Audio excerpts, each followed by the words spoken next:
something extraordinary just happened on national television, something that historians of political communication will be studying for years. Picture this: a sitting governor, the leader of an entire state, a man who has built his reputation on competence and Minnesota nice, is confronted on live TV about fraud so massive it eclipses the entire Department of Corrections budget. The setting was Meet the Press, the longest-running show on television, a platform where serious leaders come to have serious conversations. The interviewer was Kristen Welker, a journalist known for being tough but fair. The question was simple: do you take responsibility? Instead of explaining it, instead of owning it, Governor Tim Walz spiraled. His answers wobbled, his tone cracked, his eyes darted, and suddenly the interview turned into something no one expected: a real-time dissection of a leader losing control of his own narrative. Almost unbelievably, he tried to blame everyone else: the media for asking, the critics for noticing. Even the very concept of accountability itself seemed to offend him. At one point, he essentially suggested that pointing out massive, organized fraud was tantamount to demonizing minority communities, a breathtaking dodge that attempted to use social justice language as a shield against fiscal negligence. Today, we are diving deeper than the headlines, deeper than the sound bites, into exactly why Tim Walz is in the biggest political meltdown of his career. We will explore why MSNBC, a network generally friendly to Democratic politicians, felt compelled to press him so hard. We will uncover why this scandal is getting traction from everyone: state employees, federal investigators, nonpartisan auditors, and even quiet whispers inside his own political circles. By the end of this comprehensive breakdown, you will understand why his reaction was so chaotic, why it matters to everyday Americans, regardless of which state they live in, and how it connects to a much larger, darker conversation about leadership, responsibility, and the erosion of integrity in our public institutions. Let's walk through it step by step, and trust me, this story only gets stranger, darker, and more infuriating the deeper we go. Part 2: The Anatomy of the Fraud. Before we dissect the interview, we must understand the scale of the crime. This wasn't someone stealing office supplies. This wasn't a rounding error. This was systemic looting. The topic was fraud in Minnesota's social services system during the COVID-19 pandemic. Specifically, the Feeding Our Future scandal and related schemes. We are talking about estimates ranging from several $100 million to well over $1 billion in taxpayer money stolen through government programs. To put that number in perspective, that is more money than Minnesota spends each year running its entire prison system. It is more than the annual budget of many mid-sized American cities. It is enough money to build schools, repave thousands of miles of roads, or provide genuine, life-changing aid to every homeless veteran in the state. Imagine you are a citizen who has paid taxes your whole life. You work hard, you follow the rules, you trust that those dollars go toward the public good: roads, schools, healthcare, safety nets for people who genuinely need help. And then you hear that sophisticated criminal networks exploited the system on a scale that is almost incomprehensible. They bought luxury cars, they bought lakefront real estate, they bought jewelry, they wired millions overseas. Naturally, you would want to know who let this happen, who was watching the store, what is being done about it, and most importantly, does the person in charge take any responsibility? That is exactly what Kristen Welker asked. She looked Governor Walz in the eye and asked the question that every taxpayer was screaming at their television screen: do you take responsibility for failing to stop this fraud in your state? Part 3: The non-apology. And that is when things started to unravel. Walz's first response was telling. It was a masterclass in political deflection, but a failure in leadership. He said, "Certainly, I take responsibility for putting people in jail.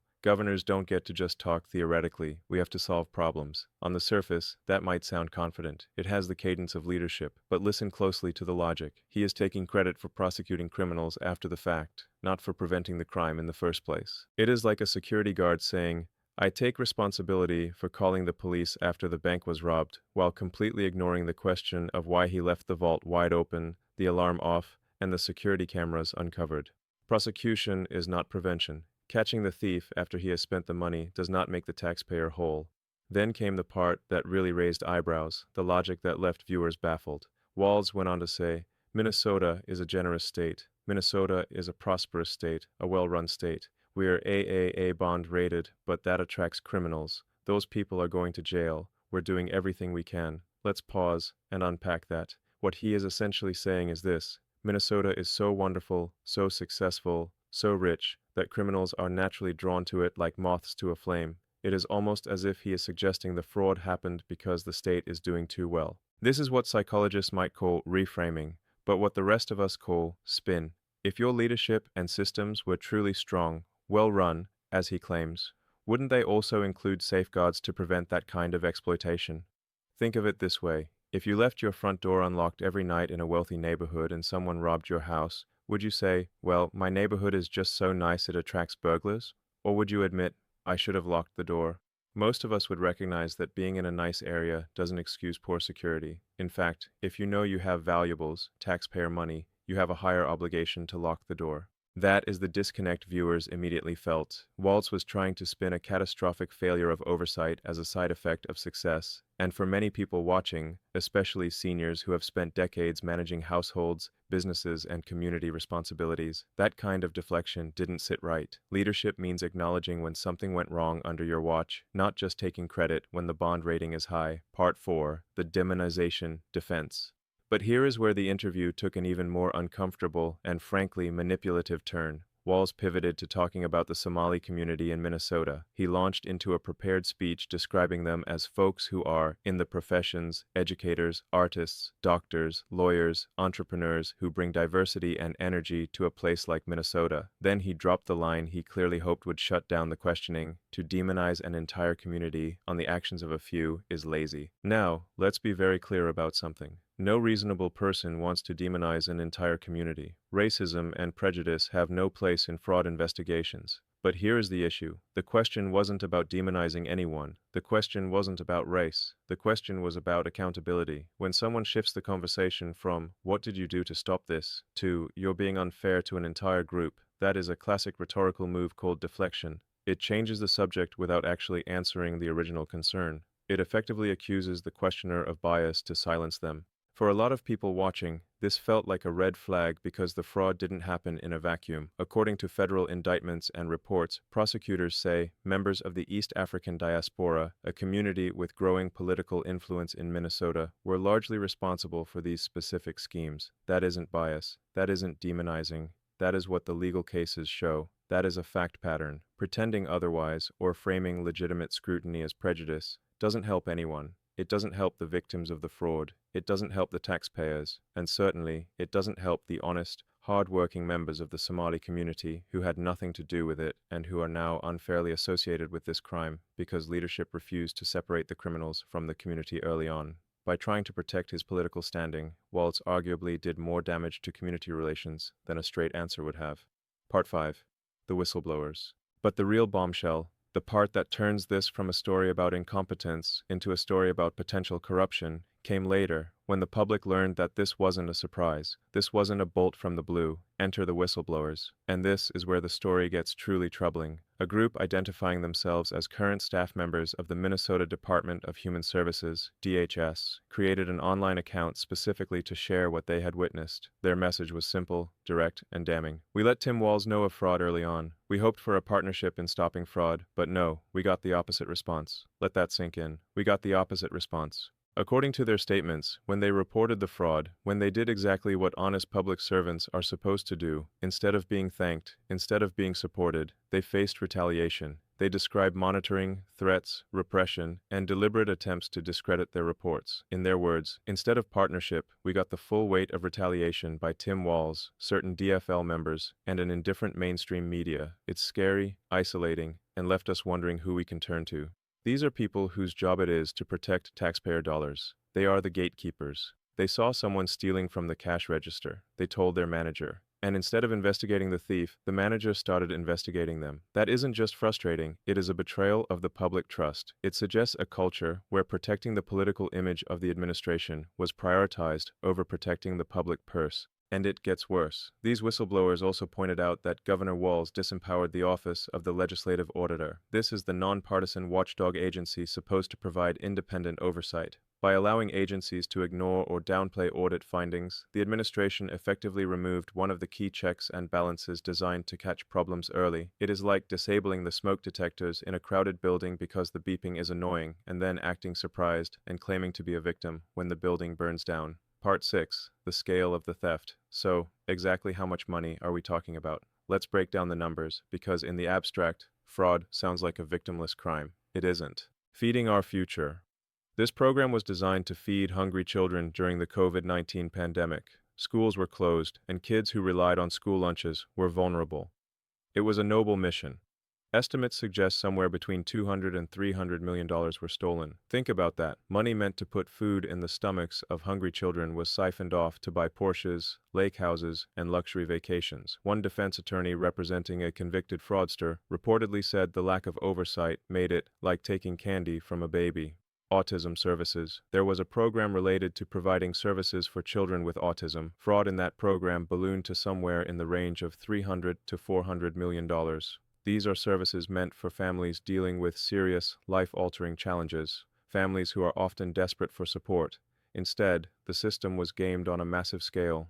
Housing assistance. A housing program originally budgeted at around $2 to $3 million when it started in the early days of the pandemic, exploded. By the time federal investigators took a closer look, costs had reached somewhere near $100 million. That isn't a budget overrun, that is a free-for-all. Add it all up, and you are looking at fraud totaling well over $500 million, possibly approaching or exceeding $1 billion, depending on which investigations you follow. To put that in perspective for Minnesota taxpayers, that is more than the state spends annually on its entire correctional system. It is a staggering transfer of wealth from hardworking citizens to organized criminal networks. And here is the kicker, the detail that has caught the attention of federal counterterrorism officials. According to multiple reports, much of that money didn't even stay in the United States. Significant portions were allegedly wired overseas, in some cases to countries with weak governments and limited law enforcement, specifically Somalia. The implication, and federal authorities have raised this concern, is that some of those funds may have ended up supporting networks with ties to extremism. Now, we must be careful, that is still under investigation. But the possibility alone that American taxpayer dollars meant for hungry kids in Minneapolis might have funded violence abroad should make every citizen's blood run cold. Part 7. Why MSNBC? Why now? So, why did MSNBC, of all networks, press Walz so hard on this? Why did Kristen Welker, usually seen as part of the mainstream media establishment, decide to take off the kid gloves? That is a question a lot of people are asking. Historically, that network has been pretty friendly to Democratic politicians. They are not known for the kind of tough, prosecutorial questioning you might expect from, say, Fox News. The answer is pretty simple. The fraud became too big to ignore. When you are talking about close to $1 billion, when federal prosecutors are handing down dozens of convictions, when the FBI is raiding homes, when the New York Times publishes a detailed investigation laying out the timeline and the failures, even friendly media outlets can't pretend it's not happening. If MSNBC had ignored it, they would have looked complicit or incompetent. Their own credibility was on the line. Their own audiences, people who care about good government, were starting to demand answers. That is an important lesson in accountability. Sometimes it isn't just political opponents who hold leaders' feet to the fire. Sometimes it is the sheer weight of the facts. When a scandal reaches a critical mass, the media ecosystem shifts. The protection evaporates because the liability of ignoring the story becomes greater than the benefit of protecting the politician. So Kristen Welker did her job. She asked the question, and Walz, unprepared for a friendly venue to turn hostile, crumbled. Part 8. The Trump Deflection. And then, just when you thought the interview couldn't get any stranger, Walz made a move that left a lot of people scratching their heads. It was a move so bizarre, so disconnected from the topic at hand, that it arguably did more damage than the non-answer about fraud. He started talking about Donald Trump's health. Now you might be wondering, what does Donald Trump's cholesterol or energy level have to do with fraud in the Minnesota Department of Human Services? The short answer is, absolutely nothing. But in the middle of defending his own record, Walz suddenly shifted gears. He suggested that Trump is fading physically and showing signs of mental decline. He pointed to a Thanksgiving message Trump posted online, calling it erratic and concerning, and implied that the former president might not be fit for office. Let's just take a step back and look at the optics of this. Imagine you are in a job interview.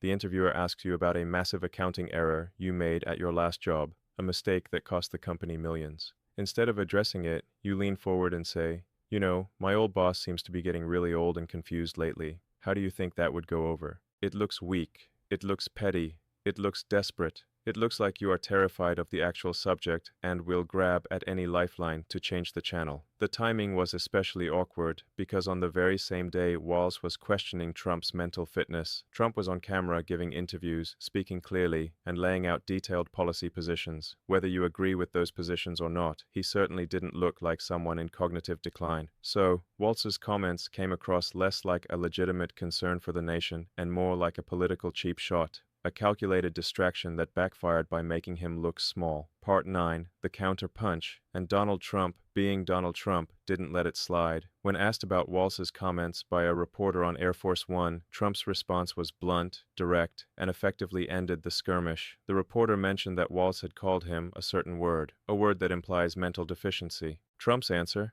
Yeah, I think there's something wrong with him. He didn't write a long essay, he didn't spiral, he just dismissed Walz as the one with the problem. But then Trump went further, and this is where he brought the conversation back to the core issue, the issue Walz was trying to escape. He said, anybody that would do what he did, anybody that would allow those people into a state and pay billions of dollars out to Somalia. We give billions of dollars to Somalia. It's not even a country because it doesn't function like a country. It's got a name, but it doesn't function like a country. Whether you agree with Trump's characterization of Somalia or not, he was making a specific resonant point. Why are American taxpayer dollars flowing overseas to places with virtually no functioning government, while programs meant to help Americans are being gutted by fraud? That is a question that resonates with a lot of people, particularly seniors who remember a time when domestic responsibility was the priority. It cuts through the noise. It reframes the issue from Republicans versus Democrats to globalists versus taxpayers. Part 10, the human cost. This brings us to the most tragic part of the story. The fraud wasn't just numbers on a spreadsheet. It had real consequences for real people. Hungry kids. When hundreds of millions of dollars are stolen from a food program, that money is gone. It means legitimate food shelves get less. It means schools have fewer resources. It means a child who actually needed a meal might not have gotten one because a fraudster was falsifying invoices for 5,000 meals that never existed.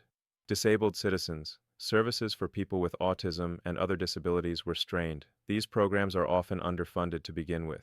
To see them looted is a crime against the most vulnerable among us. Housing. Minnesota has a housing shortage. The theft of $100 million meant for housing assistance means fewer units built, fewer families housed, and more people on the streets.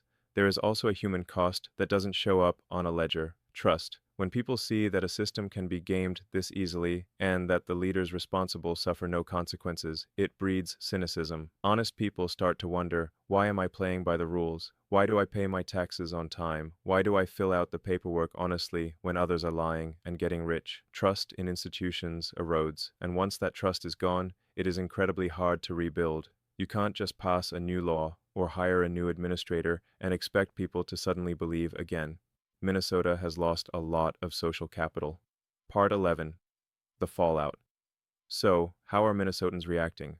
The response has been intense. Social media posts from residents show a mix of anger, betrayal, and deep frustration. People are asking why their governor spent more time on TV attacking Trump than explaining what happened in his own backyard. They are asking why, if he knew about the fraud and people were being prosecuted, the systems weren't fixed before the money went out the door. They are asking why whistleblowers had to go public. Why did honest employees feel unsafe in their own jobs? There is a growing sense, even among people who voted for Walz, that he is not taking this seriously enough. When a leader's first instinct is to defend, deflect, and attack, rather than to acknowledge a problem and fix it, people notice. They might not be political scientists, but they know evasion when they see it. This scandal creates a significant political vulnerability. If Walz has aspirations for higher office, and many believe he does, this footage will haunt him. It is the kind of clip that ends up in attack ads. While criminals stole $1 billion, Governor Walz blamed the bond rating. Part 12. The lessons, which brings us to the bigger question, the one that matters for the whole country. What does this situation teach us about leadership and government? Accountability is non-negotiable. Leaders must own their failures. Deflection is weakness. Ownership is strength. Protect whistleblowers. The people who speak up are the immune system of the government. Punishing them is like attacking your own white blood cells. We must create a culture where reporting fraud is celebrated, not silenced. Oversight is essential. Auditors and inspectors general are not enemies of the administration. They are the best friends of the taxpayer. Strengthening them strengthens the state. Complexity is a risk. Massive, complex government programs with loose oversight are magnets for fraud. Simplicity and transparency are the best disinfectants. Character matters. In a crisis, character is revealed. Do you stand up and take the heat, or do you hide behind rhetoric and attack others? Conclusion. This isn't just Tim Walz's government. It isn't Donald Trump's government. It is ours. We pay for it. We depend on it. And we have every right to demand that it operates with honesty, integrity, and respect for the people it serves. The meltdown on MSNBC was more than just a bad interview. It was a glimpse into a system that has lost its way, a leadership style that prioritizes politics over probity, and a reminder that in a democracy, the ultimate check on power is an informed, engaged, and demanding citizenry. The question now is, will Minnesota and the rest of America demand better, or will we accept the deflection and move on? The answer to that question will determine whether this kind of fraud is a historical anomaly or the new normal. Stay informed, stay engaged, and remember, accountability starts with you.